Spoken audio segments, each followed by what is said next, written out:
Well, here we are, folks. Another Tuesday evening. Welcome, welcome. Thanks very much for taking some time out. We'll go into pre-show mode just for a second or two, just climbing up to 8 p.m. Nice to see so many on, some old favourites and some new as well. Welcome to you all. Just for those who've not seen the show before, the setup here is I've got Tony there teed up, ready to come in. Got a few things going on in terms of slides and also the chat and the multi-view. So the whole system's pretty much set up. And of course, we have the doggies, Luna and Meteor. Meteor, the black, actually black and white, but mostly black, and Luna, the Kelpie with the brown paw. Hopefully they'll stay sound asleep for the next little while. We have bin collections on a Tuesday at the moment, so sometimes they get a bit excited. So we'll see how we go there. But I think everything else is working, and Tony's teed up ready to come in, of course. So that'll be great. And we have now passed the Rubicon, 8 o'clock. So let me take the pre-show off. I'm going to start the show, and I'll be back in just a moment.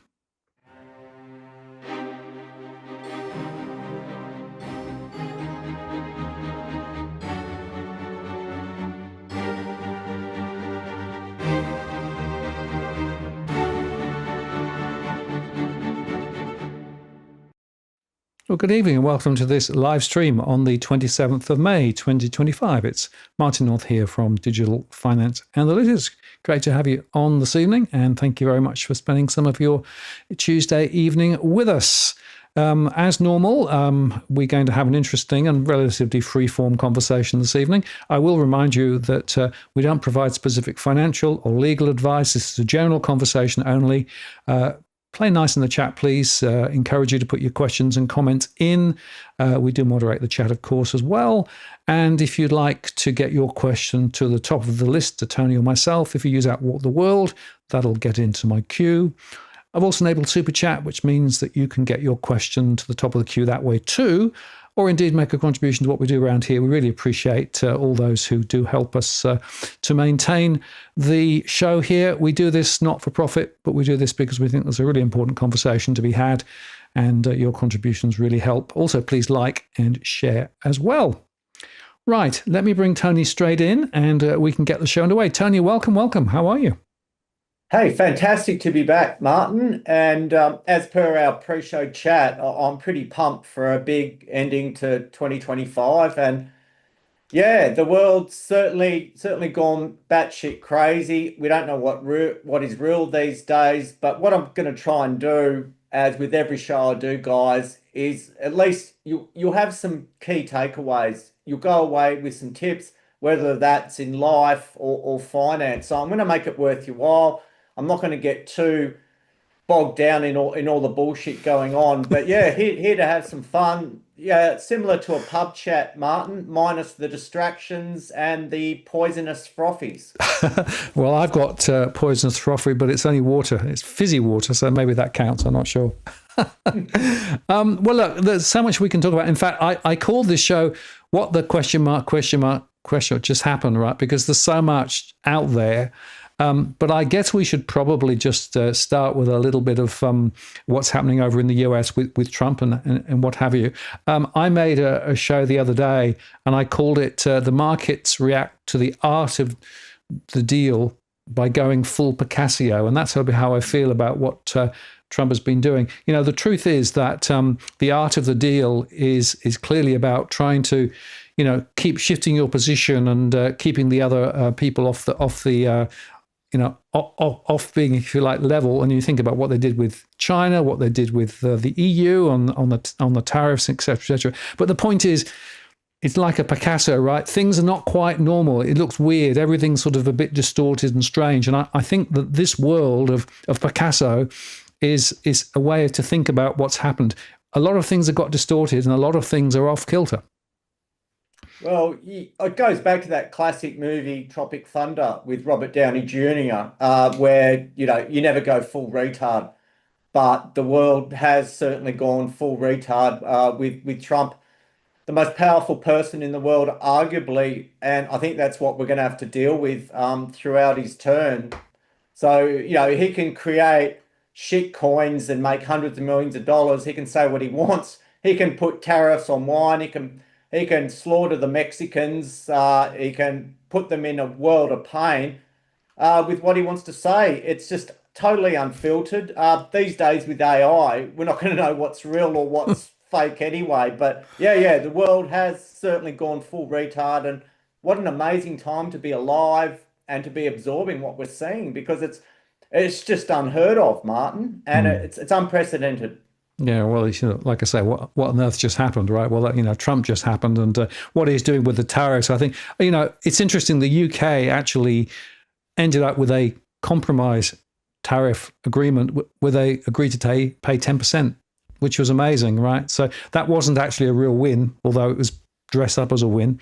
But there aren't that many other agreements in place yet. But maybe he's now kicked out the EU, from early June to middle of July to try and get them to do a little bit more in the way of negotiation. But the art of the deal is about putting the other party off kilter, and that's, I think, an important point to understand. I guess another thing we should touch on briefly again on the US, because this feeds nicely into some of the broader conversations I think we can have, that the US passed their big beautiful tax and spending bill in the one of the houses, the lower house, of course. The Senate still got to do some stuff on it. But the interesting thing here is that the price ticket on this is about 3.9 trillion estimate over the next few years, right? And it's eye-popping in terms of what it's doing. And, is it to benefit people or not? Well, maybe not. But the interesting thing is that the bond vigilantes, I made a show on that called Signals from the Bond Market Front Line, are worrying about the $36 trillion debt rising by another 3 to 4 trillion. That's $106,000 for every single person in America. So the bond vigilantes, and I don't know what you think about the bond vigilantes as a species, but it seems to me that it's not necessarily, people, but it's actually bond traders who are actually really concerned about the deficit rising, the cost of debt rising, and the ability to be able to handle that. And you can see there that the debt's going up. Interestingly, if you look at the US debt distribution, 38% of debt maturity needs to be rolled into long-term treasuries by 2026. So that's a problem when, in fact, global curves at the long end are going up. And you can see that in London, you can see that in the US and Japan. So we've got a real issue now with bond markets effectively questioning quite seriously, what are you up to? Oh, absolutely. And talk about trying to kick a flat soccer ball around the park. Everything's just being delayed, and there's only so much you can put off. And those figures for next year are absolutely frightening. But I think this guy can wield his voice, can wield the pen, but you got to look at a lot of his country is in fact a fentanyl fueled toilet. And the price to income ratios to live in some of the places there are 3, 4, 5 times, because it's just run down emerging third world country. And I think I liken a lot of speculation to catching a Greyhound bus between Los Angeles and New York. It's just about all the characters you've got to go through in the middle. If you don't like your tech, you might spend some time with the Amish. If you don't like chronic diseases, you'd also spend time with the Amish. And you go through all these dive bars, you go through the church belt, the alien loonies, and then eventually you get to some semblance of normality, which is New York. But there's just a massive toilet in between. And again, it's the most powerful country on earth, and they're holding everyone to ransom. And again, it's like cue the Benny Hill theme song for a lot of what Trump is doing. And we've got to tolerate it. He's talking about another term. Meanwhile, the paparazzi are chasing Harris around the Gold Coast and Sydney, doing that bullshit $1,000 a head real estate conference. I mean, what the hell's going on there? And I heard a bit of it, and I'm thinking, well, if anyone's paid $1,000 for that, dumb money is certainly infinite. But yeah, it's exciting times. It's scary times as well. And I'm just reiterating to my clients, when the market tanked, I actually went in on a Saturday and wrote a big email about how to handle it, how to play it. And now we're drowning in complacency. And I think complacency is probably the worst state of play that as an investor you can be in. because I know that this trampoline hasn't stopped bouncing, Martin, and it's only going to get worse as he starts to lose his marbles.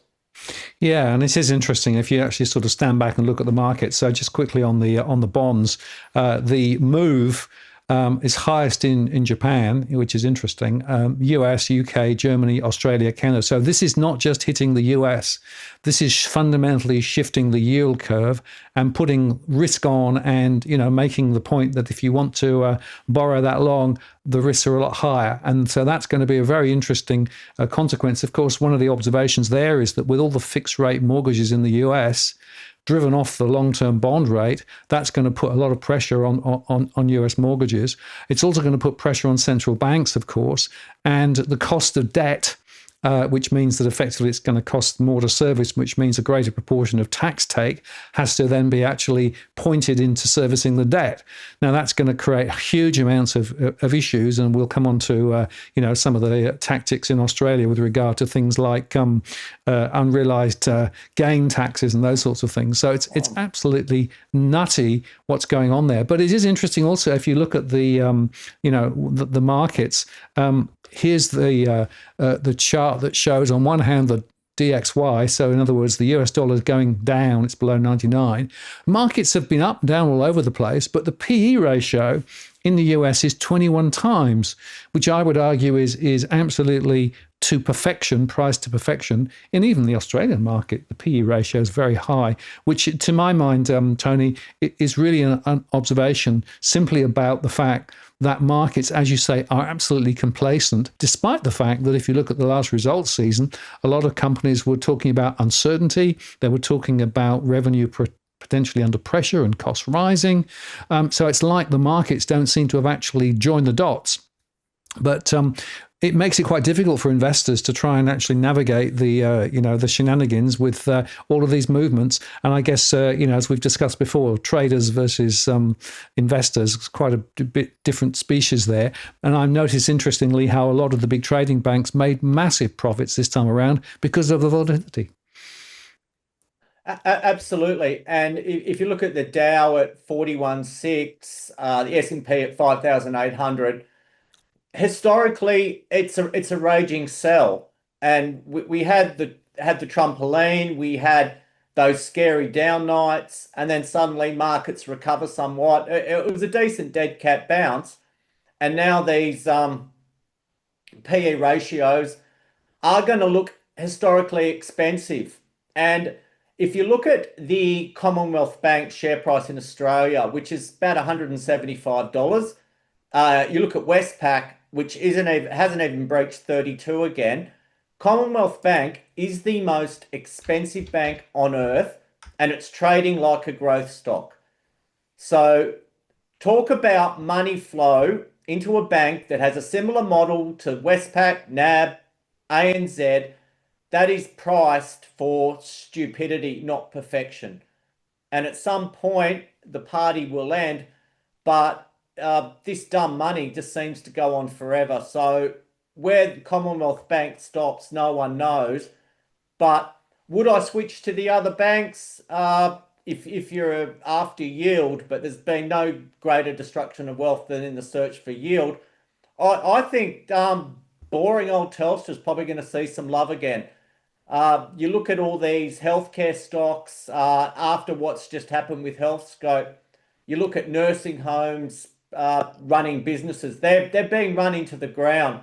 So you've got business models priced per perfection, and they're not well managed. So, and if you look at the tech sector, you look at Wise Tech, the guy's scandals at Minres, concerns over the iron ore price, concerns over other commodities. The Australian market, it looks expensive, and it can only be expensive till it isn't. And now is the time, if you can take a bit of risk. We had a bit of luck in the BBUS, BBOZ. They had a bit of a strong rally.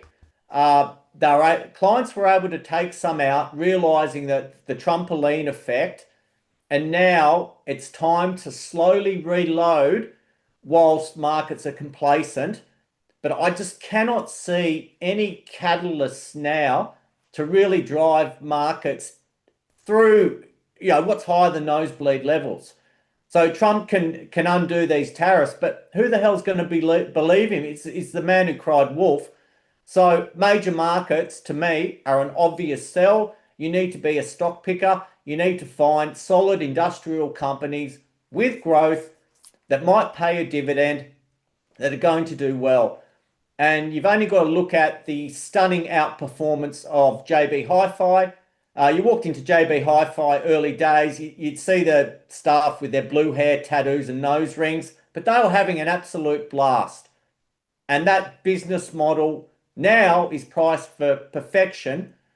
And then, you look at the Australian market and we have stocks like Dust that sell candles, for Christ's sake. I mean, of course, the consumer is going to stop buying scented candles. I think, fair enough to go buy a flat screen OLED TV. But I just think JB got it right. They took over the good guys, but, candles, notepads, funny shit, sports memorabilia. I think that market's gone. And I got that impression when I'm sitting there with my kids over dinner and they now call me Temu Tony.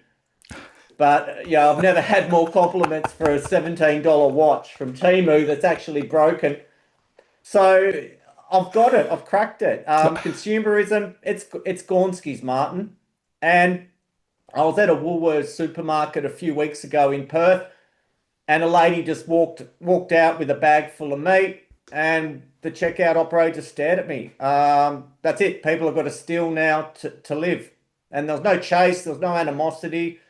So, we look at markets, we look at consumerism, we look at all this rush of online shopping. I mean, really, it was just a dopamine rush for bored housewives, to be honest. Indeed. Well, yeah, you got to ask, where is it all going to end?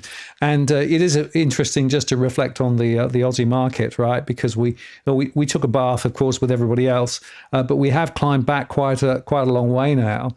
And the interesting thing about that is, if you look at the chart now, we're just about a few percent off all-time highs. And I'm thinking to myself, I don't understand how that can possibly be anything right. We're about PE ratio about 19 times. And yet the results season in Australia wasn't that flash. Even the banks said that margins were under pressure, and including CBA. But the banks, of course, bubbling away. One of the ones I quite often turn to is Macquarie, because Macquarie is quite an interesting, and you can see that it took a bath back down to 170, and now it's at 210. And of course, Macquarie has global exposure as well as Australian exposure. That's quite an interesting story there. But I'm trying to make sense of these valuations, and it's really quite difficult to do, which means that, buying in at these levels, it feels probably the wrong thing to do. Maybe, when they were back down, when Macquarie was 170, that maybe was a bit of a buy. And I tend to have a bit of a list of stocks that I think are quite interesting at certain price points. And if I see those price points come in and I know the company reasonably well, then I might well say, oh, that's probably worth putting my toe in the water there. But it is very, very concerning. And look, I've got this broad perspective. There's a little meme which I want to share with you, Tony, which I think is quite fun. It was this one here, right? This is in a boat. There's a hole in the floor. It's always been there. Don't panic. We've won the race with it. Other boats are in worse shape. If you don't like our boat, you can leave. I mean, that's what the US story has been up till now. The point is that the best of the dirty shirts might be the US, but actually many economies have got issues with high debt. Many economies have low growth. Many economies have issues with inflation still not really conquered. And, when you stand back and think about it, the truth is that wherever you look, things looking really quite uncertain. And I think your point about stock picking is dead right. So you can't just sort of say, well, I'll take the top line view. You need to do the work on where to find value. There is still value to be found, but it's not necessarily in the most sexy places, nor the ones that necessarily have done that well. But there are others where they continue to generate good returns, good revenue, and maybe their growth is not as strong, but it's partly about security and partly about upside momentum. And I actually quite favor those that are actually not in the sporty sector of the market, but, things you have to go through, healthcare and those things. Mind you, of course, some of the private health decisions in Australia recently, as shown from the recent collapses, also something to bear in mind. So you've got to be a bit careful, but I think stock picking is the way to go. Yeah, and obviously the risk with biotech is Trump's desire to have the US pay whatever the lowest price country in the world pays, and that really shook up the biotech sector. So again, you've got to be careful that this guy can open up his mouth and cost you a large percentage of your wealth overnight. So yeah, I'm going to I often go through the entire stock market with a highlighter. We've got a little industrial company which has done quite well. Obviously, the price of gold, importantly, guys, is just under 3,300 US, over $5,100 an ounce Australian. And a lot of these Australian gold producers now, the likes of Northern Star taking over De Grey, Goldfields taking over Gold Road. It's now actually cheaper to buy ounces than go through all this environmental bullshit, say for a rare frog or a plant or a puddle of water. So M&A activity is driving the gold sector. And again, that's where a lot in the smaller cap stocks have done exceptionally well. Spartan, 11 cents takeover from Ramilius, $2.20 in under 18 months. So that's what you're going to get in gold stocks. But the institutional investor and the dumb money are nowhere near smaller gold stocks yet. There's no bubble yet in gold stocks. We're still at valuations where you'd think the gold price is a couple of $1,000s lower. And that's one area of the market where I'm keen to look at. I don't think that the powers that be accept the gold sector as a viable market, but they're mining money, literally. And I actually, one of my clients mentioned that he's a platinum Qantas frequent flyer. And it's funny that the price of gold is actually 3 times that of platinum, and platinum's the highest tier. So I think airlines are going to have to change up change up platinum a bit. But I actually had a look at platinum, and it's used in catalytic converters, and it's $1,079 an ounce. So there are ways to make money. I'm a huge silver bull. I think $32.90 an ounce last I looked. We're as full as the state school in one silver stock.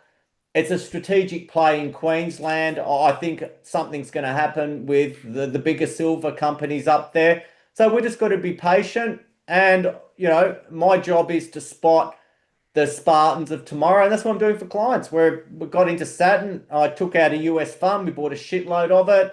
It's playing out well. But the last 3.5 years in small cap stocks have been the worst I've ever seen.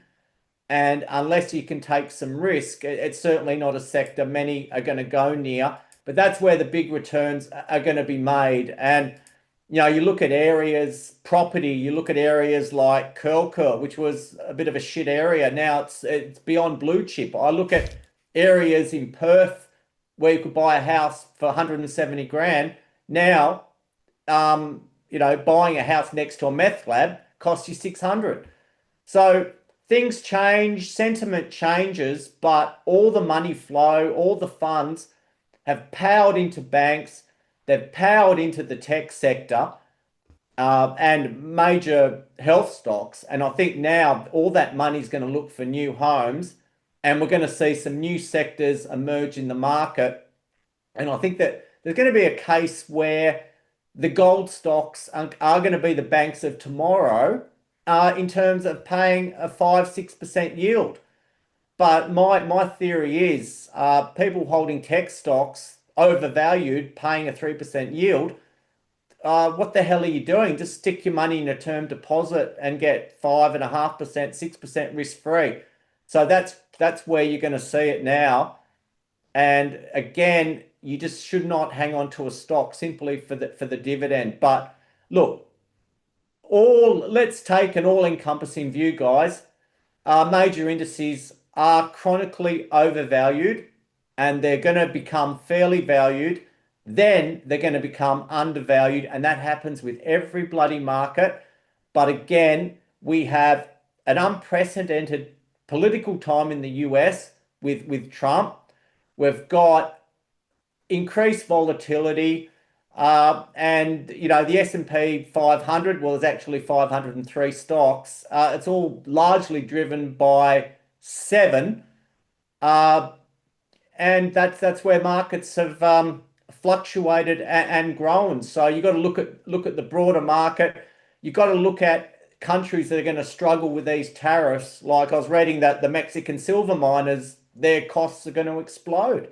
So it's gonna spread everywhere, and we have to, that's the rules we've got to play with, guys, and we've still got a few years of it, unfortunately.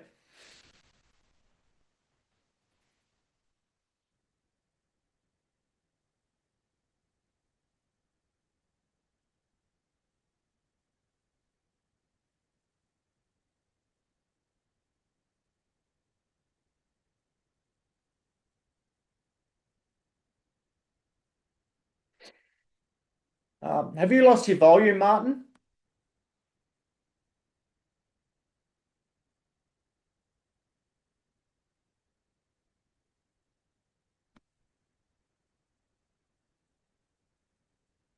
Can you?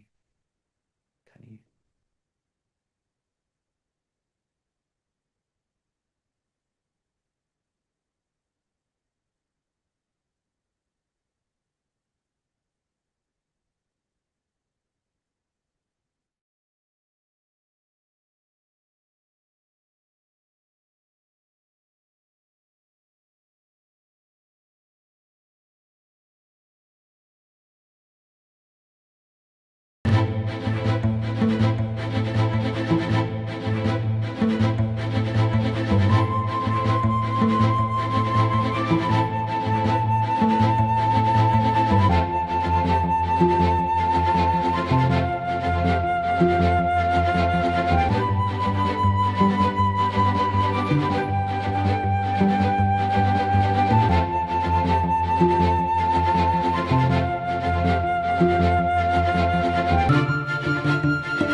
Right.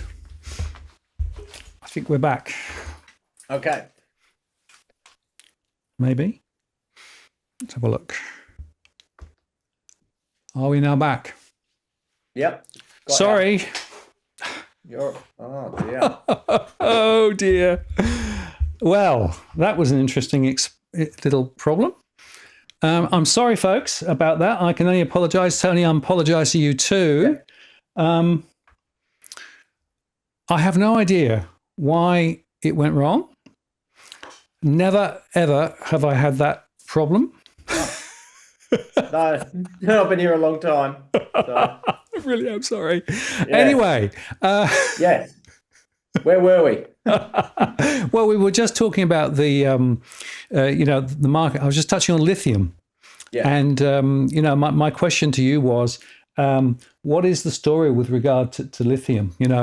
Because the Western Australian government was actually quite supportive of the lithium industry and has announced some investments to try and help lithium miners. But the price of lithium is way down from where it was. And of course, the expectation was that lithium would in fact be critical because of the recycling and because of the renewables and all those things and batteries. So what's the lithium story, Tony?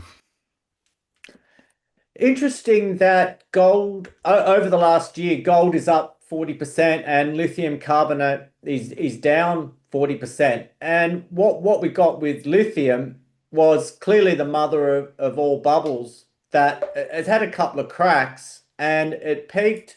The lithium stocks peaked in about September 2022 and the price was going crazy. Lithium's forever, electric cars going gangbusters. But now, as with any super cycle, with any bubble, it all turned to shit. And you had a few takeovers. You had hundreds of lithium companies that just came out of nowhere, all designed to cash in on the hype.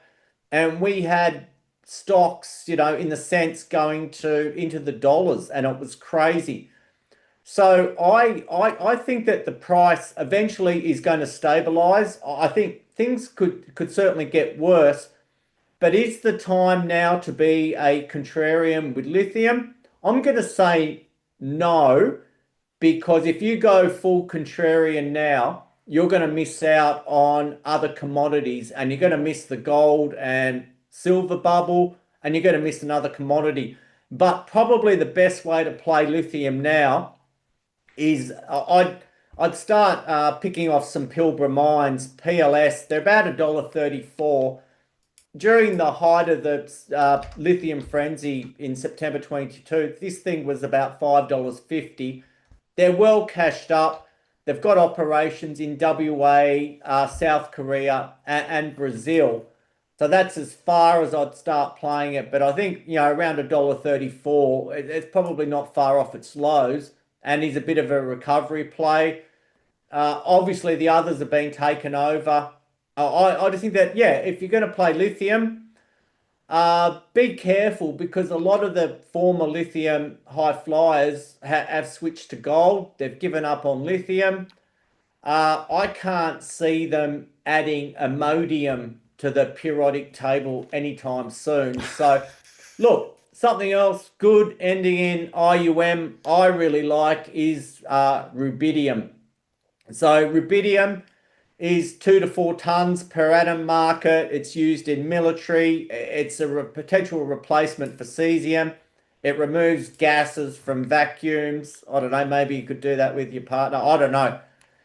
But that is certainly somewhere to look. We've had gallium, we've had antimony, but as I say with lithium, it's just devastating to watch a bubble burst in that fashion, and it has been deflating for some time. But if you really must play, start probably accumulating Pilbara. Seems to be in a good financial position, strong cash position. They haven't drawn down on all their debt, and production seems to be stabilizing. There are some other riskier stocks like Independence Group, but that's been struggling under a mountain of debt, and their other operations aren't going that well. So No, not probably not the time to go full bore into lithium because I think you're going to have to wait. But there are safer ways to play it, and who knows, that might be the only lithium stock you need into the recovery, because a lot of the lithium stocks would have switched to gold, then they suddenly become biotech, then they've become AI or Imodium stocks for the future. So yeah, good luck with that, guys. But yeah, these stock market bubbles, fads, .com, they go right back to the 1600s, and there's always going to be crooks with an idea coming to fleece you and your money. Absolutely. Well, it is interesting watching, different parts of the markets move up and down. I suppose we should touch on Bitcoin at this point because, the old Bitcoin is now at 109. This is 109,000 US. Obviously, even more in Aussie terms. And we know that, for example, the Trump family have just announced they're going to invest another 3 billion or something, some huge amount anyway, into various crypto things, and you sort of wonder about it. I've had quite a few people say, see, it was always going to go higher, but Yeah. it probably will because of the demand supply issue. But it's hard to predict exactly how this is going to play out, I think. Well, where else in our time on this planet have you seen the president of the United States ramp shit coins and ramp crypto, and have Elon Musk push cryptos that was designed as a joke? I mean, where's the bloody regulation? And you go back to the days of John McAfee, who said if it didn't get to $1 million by whenever, he'd eat his own penis, for God's sake. I mean, what the hell is it good for? If anyone bought it at 11 or 12 cents and has held it to $109,000, the chances are that Bitcoin's in a fucking tip in Wales and the guy's trying to buy the tip to dig it up. And last I looked, someone had one shot left on a password worth hundreds of millions of dollars. So good luck. If people want to punt on something that could go up or down, I'm not going to advise anyone on it. There's probably 25,000 shitcoins out there, and it's like every religion, it's right. They're all right. So yeah, good luck with that, guys. And Trump and all these coins. Yeah, if people want to play, go to the casino and play blackjack and get smashed, or open up the sports bet app. But if anyone tells me they're an expert on all this shit, good luck to them. Yeah, I'm sure these cryptos serve a purpose, but I'd rather stick to what I do. I can't advise anyone to go in and buy it, nor do I care, nor can I push the button to buy. So if anyone's held it that long, yeah, good luck. You probably would have had to have been in a prison or in a coma. So, No, anyway, no, that the world, you look at, there's a few probably genuine bullshit coins, and the rest of it's a fugazi. And that's the beauty of human stupidity, guys. There's so much of it. Let's make money out of it. Let's at least feed our families through it. absolutely. And it's interesting, AI has just come out and said maybe that one was actually fake news, and the press came out and said it was fake news. I'm not sure. I haven't been able to follow that up while we're on the air. But one thing I can tell you that isn't fake news was this, Tony. Did we see this? The court case, Victoria has ruled that, in fact, Bitcoin is money rather than investment. And therefore, that means that the approach of taxing it as, buy, sell, make money, doesn't work. So as money, it would change its tax status. And now that probably will be appealed. But I thought that was quite an interesting observation, just in terms of, again, what the blah, blah, blah. This is another example of the world shifting under our feet. Oh, geez. Okay. No, no. The Benny Hill theme song's just sped up a bit now. But yeah, all right. All this, the fear. It's funny. I've got, Pearl Jam came out with a song called Nothing Man, and it's just in my head about, Dutton and the opposition, and they went in with no policies, and now we've got we've got this madness, and we've got talk of, super balances over 3 million being taxed to the nth degree, Mm. and capital gains tax on unrealized gains. I mean, what are they going after next? I mean, this is scary shit. Are they going to go after capital gains tax on the family home? Uh, but it's just a shame that Angus Taylor couldn't write up a policy to get some more votes. But that was just an absolute, nothing burger of an election, a campaign. I mean, Dutton came across like a beaten man from the start, and now we've got to put up with this lunacy. So I don't like to delve too far into politics, but yeah, no, if they want to go for tax-free profits on stuff that has no intrinsic value, good luck to them. Yeah, well, it's interesting because when you actually stand back and think about it, two observations. The first observation, and in fact, Christopher Joy made a point about this the other day. High public spending has secured a soft landing for Australia, but that's high public spending, right? So we're spending a greater proportion of the economy is now supported directly by the government. Now we've talked about the incoming tax grab, taxing unrealized gains on over 3 million on superannuation. Yeah. And the fact about that is that the story, of course, is always that, what's going to happen? Is it going to be extended? It could well be extended. That's certainly possible. And if it is extended, of course, then there is an interesting question there about this. I actually made a show called The Next Incoming Tax Grab, Taxing Unrealized Gains. That's had about 70,000 views so far. And it's quite interesting. But 3 million in superannuation may sound a lot to a lot of people, but if you realise it's not inflated into the future, it means that 3 million will hit more people.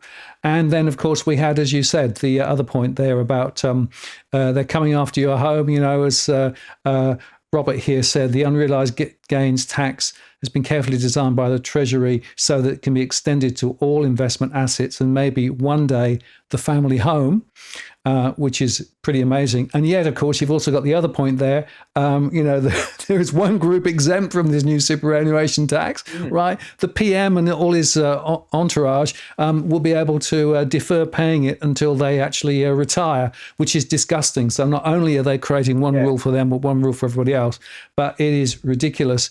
And my observation on all of this, Tony, is, you can't make this shit up. But the point is, the reason they've got to do it is because of this, right? So we've got the Australian government sector as the share of economy going up to 28%, never been higher. And Victoria is the archetypal example of showing the problem. This year's net debt is 167 billion, it's got 194 billion. It's madness. So the question is, given the fact that governments keep on spending of all ilks, it doesn't really matter which side of politics you look at, they both spent big. The forward deficit suggests that this is going to become an ever bigger issue. So they need new taxes. And the only way to get new taxes is to do things like lifting the retirement age. And in Denmark's done it quite recently. I think other people could well follow suit. Or start taxing unrealized gains on assets. The problem with unrealized gains, let's say you had a house in your superannuation fund, right? And that house went up in value by, 10% over a year, right? Now, that would mean you would owe the tax people a proportion of the house. But the trouble is, the house is illiquid. And, so how are you going to pay that tax unless you've got other assets? So it doesn't actually work philosophically, but of course people are looking for extra ways to tax people more. And by the way, the tax take on ordinary Australians is much higher than it's been, historically as well. So this is the problem. We've got a government that's just wanted to go spend, and then they need more from us. I just shake my head thinking, what on earth is this about? And it's a classic illustration of the problem. Yeah, and the people being punished here the people that smoke and don't have access to a black market cigarettes that are paying $100 a packet of smokes for their habit, and those that the alcohol drinkers, so the smokers and drinkers, have been absolutely smashed to smithereens. I mean, I don't know how someone can afford to spend 40 grand a year post-tax to smoke cigarettes. And now they're trying to find new ways, but they're dampening it, saying that only 80,000 people will be affected with those superannuation changes. Well, it's going to be a lot less because some of these highly paid accountants are going to get to work, and I'm sure there's going to be a lot of assets being flogged, being switched, changed, and people will try and find a way around it. But I think like life's tough enough as it is, and people that have slogged their superannuation, I admit a lot of older people that trade stocks, they enjoy the tax breaks, and that's what they're there for. But you might see people switch to companies and pay a lower rate of tax on company tax. So you might see, people will still speculate and invest, but maybe in a different structure. But again, it's a worrying sign when a lot out there are struggling to survive anyway. And 3 million in super, you would have had to been fairly high paid if you were in an industry fund. I mean, I was in the police for about 8 years. I hear a lot of police retiring on pretty hefty superannuation. Obviously, politicians get the golden handshake, but it's not everything in life, and good luck to them. But I just think you do what you can. You try and understand markets. You try and benefit from human stupidity, which I've mentioned is infinite. You can sell overpriced assets. You have your chance to do it. We're now in another complacency window, as I like to call it, where you can move things around. And there's actually something that I'm about to do. When I go through all my statements, I see all these expenses and subscriptions and all that shit. And I'm thinking, a lot of us have been hammered on being complacent with cancelling stuff. There's a lot of crap we don't need. And I think, spend a couple of hours with your partner and go through everything you can cut out and redirect it. I feel just get your own balance sheet in order. And one of those points you made, Martin, about the retirement age at 70.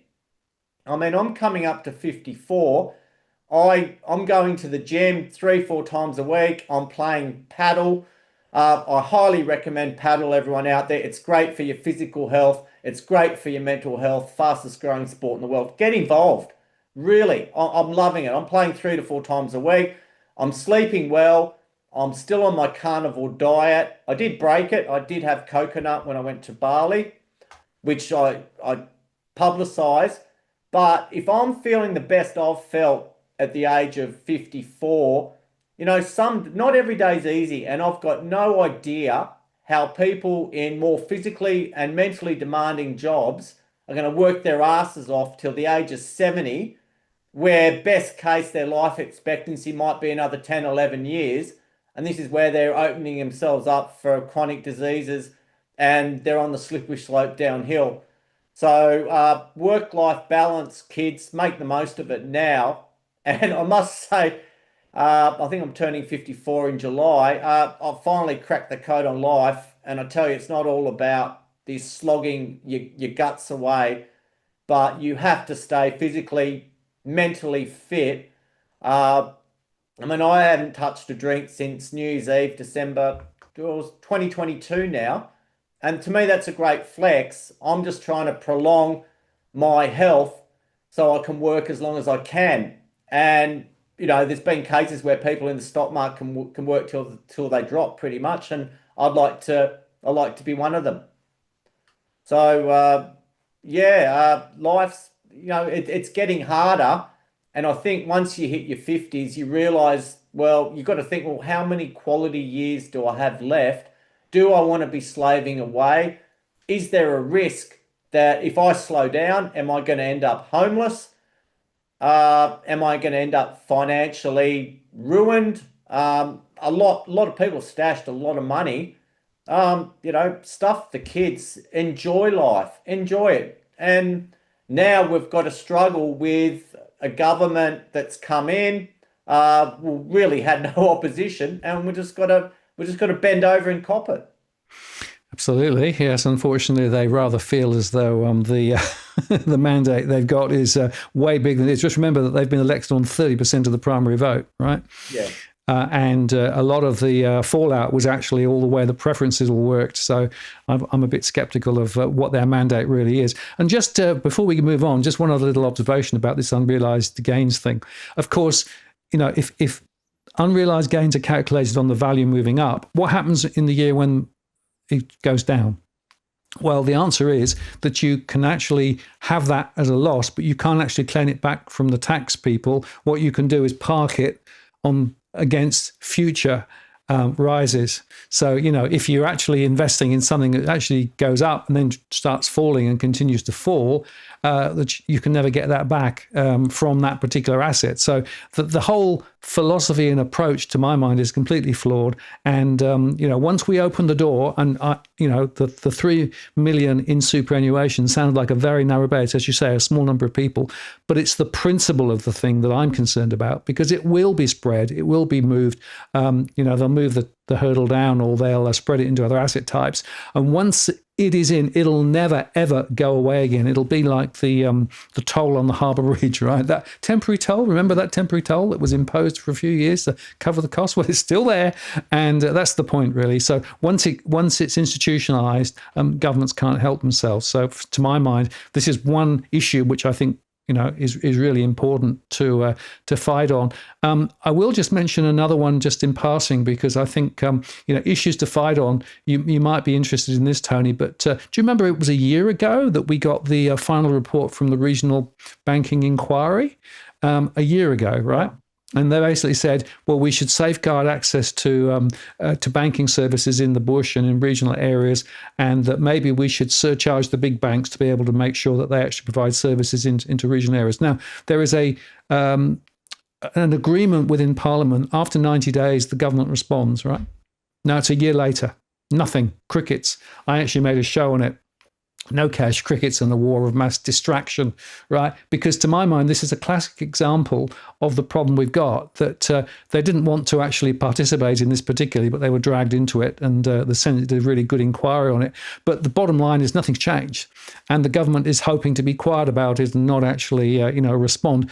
We have to hold them to account, and maybe the new Assistant Treasurer will actually respond. We will see. But this is a classic example, again, of when the government goes through form, but doesn't actually make any difference. It doesn't actually come to a point at the end of it to actually improve what's going on for ordinary Australians. And this will be a classic example when they should have done something and haven't done.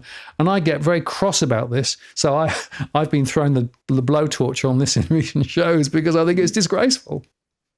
Yeah. Oh, absolutely. I'll look at what happened when Bankwest pretty much shut down all their branches here. Yeah, it caused an absolute shit show, and we're talking about people in regional areas. And I think eventually in Perth we're going to get reasonable shopping hours, but still I wouldn't live anywhere else in Australia though. No, absolutely. As Cookie Boy says, it's just another cash ban policy, and that's probably right. Now, let's move on then to talk about one last other topic area. And of course, we've got to touch on housing, haven't we? And we've got to start with the RBA decision. So the RBA, and their statement of monetary policy, and, they cut the rate. I made a show called Expect the Unexpected as Uncertainty Spirals. They had 134 references in their statement of monetary policy into uncertainty. So the RBA is not very certain about what's going on. The market seems to have immediately reacted with, say, right, whoopee, lots of cuts are coming this year. And I saw all of the various real estate posts saying, oh, property prices going through the roof, blah, blah, buy now. Interestingly, Shane Oliver made the point that, it's still in restrictive territory. It might come down a little bit. He's calling the next cut in August. But I just want to sort of reflect on, is this really going to help on affordability? And in fact, I made a post by way of a poll, and I asked people on this show to say, all up, will Australian housing affordability improve over the next 12 months? And the answers were yes, no change, and can't predict. Well, interestingly, 12% said yes, affordability will improve. 74% said no. 8% said no change, and 7% said can't predict. And of course, the reason is that if prices go higher, it just means you're going to be chasing your own tail in terms of trying to get into the market. And it's not like property is affordable. This chart here shows you the problem. The median house price way higher than the capacity to pay, which has dropped back significantly, moving up very slightly now. And, recent articles suggest the truth is we can't buy in Sydney because prices are way too high. This is madness. And yet the markets are talking house prices up and talking affordability. Everything's fine. Everyone's going to be able to buy. I just don't think it's going to be the way. Oh, hell no. And, it will take time to settle. Obviously, we had the Liberal victory in 2019. We've had COVID. There was a time to switch from the east to Perth. Perth is surging. And at the moment, my eldest son's just moved over here from Tasmania, and he's starting to look around to buy. And I'm saying, pick your area. I raved about first home buyer areas, Armidale, Camillo way, but houses there have gone from 180,000 to 600. Anywhere within the 12 kilometres. I live in an area in Perth where I'm within 10 kilometres to shopping, beaches, the CBD, and an Optus Stadium. But prices are moving higher here. Real estate agents are trying to contact me, getting me to sell. Oh, look, again, I'm saying to my son, I still think areas north of Perth are still going to come under some pressure, mortgage prisons, so just bide your time. But for now, with interest rates the way they are, I've got 18 months of my 5-year fixed left. I got that at 2.64. I'm hoping that we get those cuts and I can go in and try and lock in another 5-year term. But my dilemma is, what do? Do I try and smash it out? Do I, once my loan comes up for renewal, do I pay the thing off?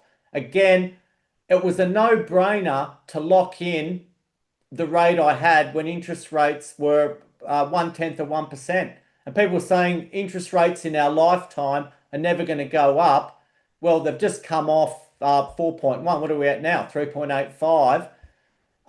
When the long-term RBA average is over 6. So I know this has dragged on for a long time. I know the correction hasn't happened to everyone's liking. I know price to income ratios in Sydney are 13 to 14 times. I mean, that 1-bedroom unit I bought in Bondi would be probably 1.2, 1.3 million. And I bought it for around just over 100 grand. But again, that's what happens to an area that suddenly becomes blue chip because you get a shitload of people in a Chemist Warehouse. So again, it won't, Pantene, you just got to be patient. And we've had a rental crisis as well. So people outbidding by hundreds of dollars a week for a bloody rental. It's the world, as we mentioned at the start of the show, has gone full retard. But markets have a way of reverting to the norm and then overshooting to the downside. And I think unless anyone can see a rising star with some stability in the US, we're gonna have this madness for another few years. But again, there are pockets in Perth that are value. Obviously, you can't buy anywhere in Sydney. I mean, if you look at the outer suburbs of Sydney, like Broken Hill, you're going to get a bargain. Indeed. And it's interesting, whether you saw this, Tony, but Demography published their latest report, the 2025 edition, and they had Sydney, Adelaide, Melbourne, Brisbane, and Perth all within the top 15 least affordable housing markets globally. Perth in position 14 at a median multiple. That's the relationship between the average income and the average price at 8.3. Sydney's 13.8, 13.8 times median multiple. Adelaide in fact, higher than Melbourne, Adelaide at 10.9. Adelaide. And then Melbourne at 9.7. Yeah, Adelaide is a disaster because, of course, incomes in Adelaide have not been rising anything like as fast as the prices in Adelaide. A lot of people are buying interstate into Adelaide, have been for quite some time, and that's put a huge rocket under Adelaide prices. So it's pretty much disastrous. So what that basically says is that for a lot of people, it is going to be very, very difficult to be able to pile into the market. I agree with you that the chances are people will have to leverage up even more if they want to get anything. And in fact, interestingly, even CoreLogic came out with this statement and basically said, don't expect a boom in housing prices until affordability improves. And the question is affordability going to improve based on the fact that the expectations would be probably some price rise? And people will say, well, rates are coming down, so I can get a bigger mortgage. But is bigger mortgages chasing our higher prices again really what we want in Australia? Bearing in mind the demographic data, it seems to me that we've completely stuffed up the housing market in Australia. But more people have just got used to putting more and more of their incomes to buy somewhere to live or somewhere to rent. In my data, 50% of incomes from some people are going to actually just pay for somewhere to live. It's absolutely nuts.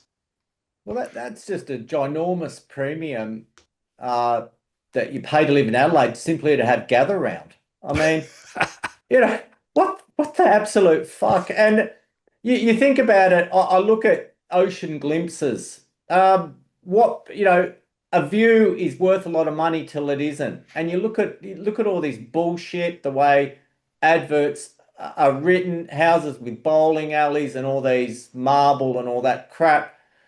I think, getting to this age, I've lived in a 1-bedroom unit. I've lived in a 5-bedroom, nicely built house in a nice suburb in Perth. I think happiness is on the inside. Happiness is being able to go to the supermarket and put whatever cut of meat you want in, is to live freely, is not to worry about the bills, and not to be stretched now, fearing, what happens if rates go the other way? What happens if inflation gets out of control? What if rates aren't going to these mega low levels again, but half your income is just absolute stupidity? And I don't know what people want. We learn lessons from cars, we learn lessons from debt, we learn lessons from women taking us for a ride, But again, the world's just gone crazy, and these expensive prices aren't the norm. Markets will always come back and they'll overshoot to the downside. Actually, I saw that comment on Adelaide. It'd be in my top 10 places in Australia to live, but I think it's a bit harsh. But that pricing's ludicrous. Perth's a beautiful place, and we've got no tolls, and we've got no poker machines outside the casino, and we've got telethon. We have a strongish government. We have Basil Zemplis is the opposition leader. I mean, come on, guys, think about it. Absolutely. Well, the last thing I just wanted to touch on before we bring the show to a bit of a close, the latest announcement in the East Coast of the electricity price hikes, right? This came out yesterday, in fact, and household power bills are set to rise maybe on 10% across much of New South Wales, Queensland, South Australia. Again, another failure of government policy with regard to the energy sector, and they're claiming it's all poles and power, poles and wires, etc., etc. But this is another little bellwether. Funny, isn't it, that nobody mentioned the perspective of effectively 10% power price rises through the election campaign. And, I'm just not surprised, but I'm concerned by this extra impost which of course will flow through into higher inflation, et cetera, et cetera. And I just shake my head thinking, how has Australia managed to get itself into the point where we are paying the highest prices for our power, other than the West, where you've got a reservation, that pretty much anywhere? It just doesn't make any sense to me. And again, it's another failure of government. Yeah, and again, it's we're totally dismissive of nuclear. That was a half-assed policy that the Libs took into the election. But again, now we've got Trump talking up nuclear, and uranium stocks are starting to have a bit of a run again. So where else can you slave your guts away? And when it's hot, you don't want to turn on your aircon. But I guess if you've got a blanket, we're heading into to winter. But what an insult to all these hardworking people who can't even power up their own homes. And I guess it's probably easier to get warm than to get cool. So I don't know, maybe there's some relief there. Or they'll just go out and shoplift ski stuff from Aldi. I don't know. But it's just an absolute schmozzle. And then suddenly they expect these people to work till they drop. Anyway, I think quality life is far too short for all of that, and the power costs are going to rise as well. Yeah, we might get another quarter point. I mean, what are the RBA going to cut half soon? I doubt it, because that's an admission that the economy's cooked. So I think they're going to have to tiptoe through the tulips with quarter point, keep it subdued. Again, it's not going to drive, housing markets too high. Maybe there's still some upside in Perth. Maybe some of the dumb money from Radelaide can come over to Perth and push us up a bit higher. But again, you think back when I looked at houses around this area and I thought they're dirt cheap. But again, I stick to my stocks. Maybe in some aspects that was a mistake, but at some point we'll be saying that property is cheap. At some point we'll be saying bank stocks are cheap, medical stocks are cheap, risk is cheap, and unless it's black market, it's never going to be ciggies and beer.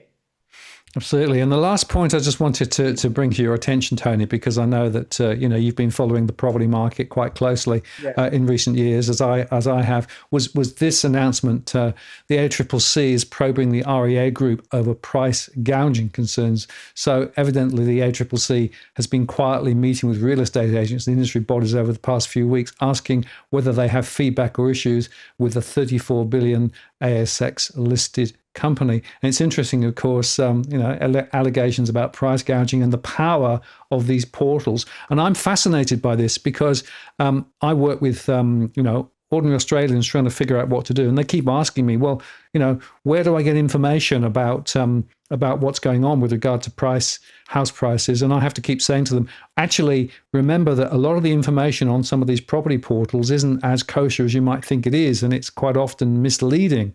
So it is fascinating that the ACCC is now beginning to sort of poke at this rather large bear. But to my mind, it's a real problem, and it comes, I think, right back to this point that when people are trying to make decisions about their own affairs, and I think people need to, it's quite hard to get good, reliable information because of all the BS that's out there, whether it's from property portals or whether it's from spruikers, from property, or whether it's spruikers for stocks or whatever. So I guess your observation, and you said it to me before the show was started, was, you've got to take a bit of personal control here and actually focus on the things that are really, really important, and maybe push some of the other stuff back a bit. Absolutely, because you look at all the AI stuff now can create interviews with people like Hot Tour Girl. Everything's fake. Yeah, you look at, I walk out on the paddle court, looks as though I'm sponsored by Temu. The world, everything can be replicated now, and you've got to look that genuine price to income ratios trading at double historically what they should be, of course you're going to have fraud. And one of the biggest things in any speculative bubble is fraud.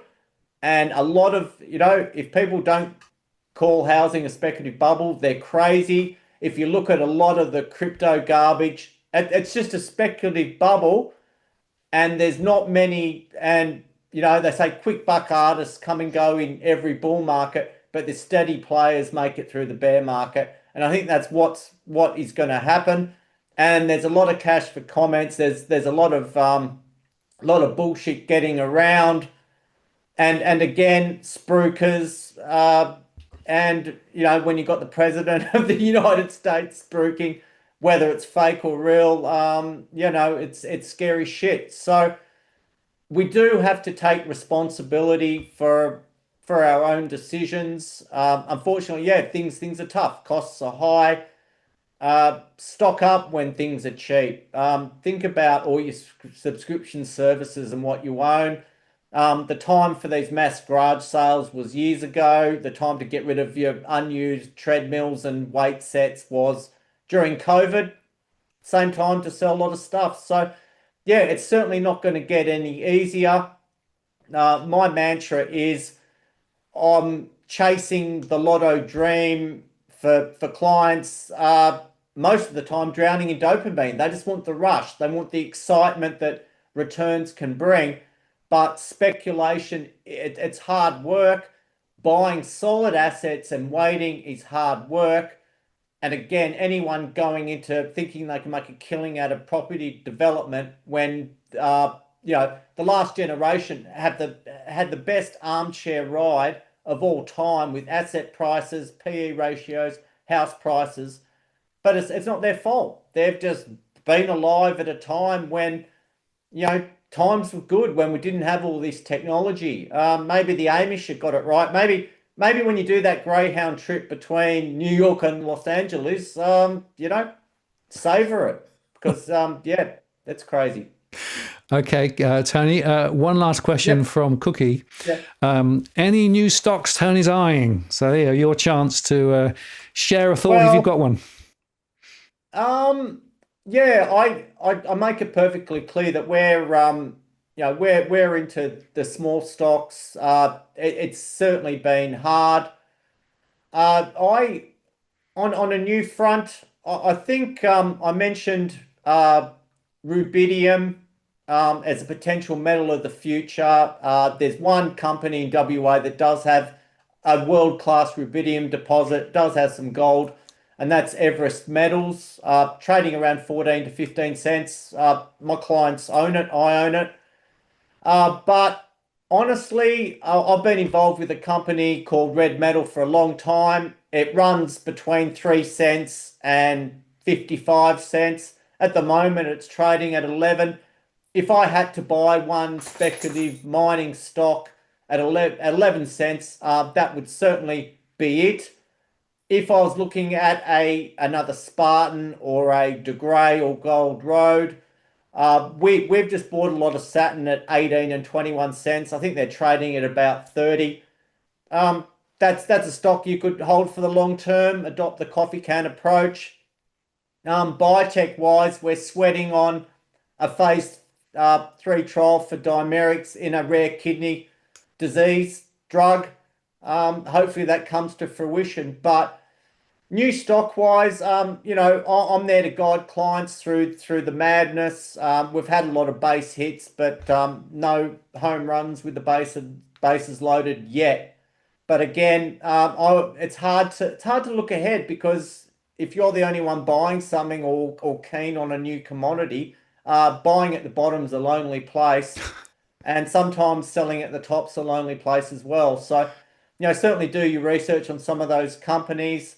I'm always looking for new industrial opportunities, stalwarts, walking around, just observing stuff in life, and hopefully can pick some new stocks.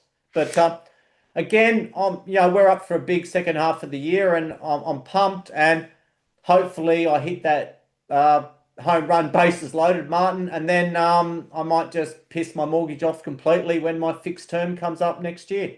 Sounds like a good plan, Tony. Well, I want to say thank you very much for spending some time with us. And thank you very much also for hanging with me while I sorted out my weird technical issue. I don't know why on earth it happened, but it did. But never mind, we got there in the end. So thank you very much for that. And if people want to find out more about you, where's the best place for them to go? Actually, one of your viewers kindly set up a website for me, tonylocantro.com. So you just register there, and I'll send you some emails on my appearances and a few other client emails. Just a little taste of what I do. The sad part about my job is I always tend to get all my new clients towards the top of the market, and then it's weird. I mean, now's the time, June. If you're gonna do it, just make the move. But it's funny how the rush always happens at the top, and then it's a long way down on some of them. And I just want peace. I just want a good life. I just want to eat meat, play paddle, and drink sparkling water. Well, that's good advice, Tony. Well, I'm just knocking on the door of 70 this year. So, oh wow, you're looking. I must say, you're looking great, Martin. Thank you. And well, we've shared this journey together. I think you're doing well, and you're obviously getting your steps. You're obviously drinking a high quality wine if you drink at all. No, but I don't drink, so yeah. Oh, well done. But it does bring into sharp contrast what's really important about life, right? And one of the things I regret, I think, is the amount I worked earlier on in my life when my wife was around. We both worked seriously hard for a long period of time, and looking in retrospect, you think, if I had that time again, I might do something a little bit different and just try and get better life balance. So my resolution has been to get that balance. And I actually think it's really important to take ownership and, not just, chase the next dollar, right? There's a lot more to life than that. So I guess my philosophical point to end the show is, Tony, I think that what you've been doing in recent times is an object lesson. And I think people should really wake up and smell the roses. And, I want to say thank you very much for sharing your thoughts and your journey with us. And I look forward to having you on the show again down the track as wonderful things continue and as weird things continue. As we live in most interesting times. Yep. Pleasure. And thanks for having me on the show, Martin. Thank you, Tony. Take care. I'm going to take you offline. I'm going to close the show. So there you go. I hope you enjoy that. Sorry about the hiccup in the middle of it. I'll edit it out for the replay version.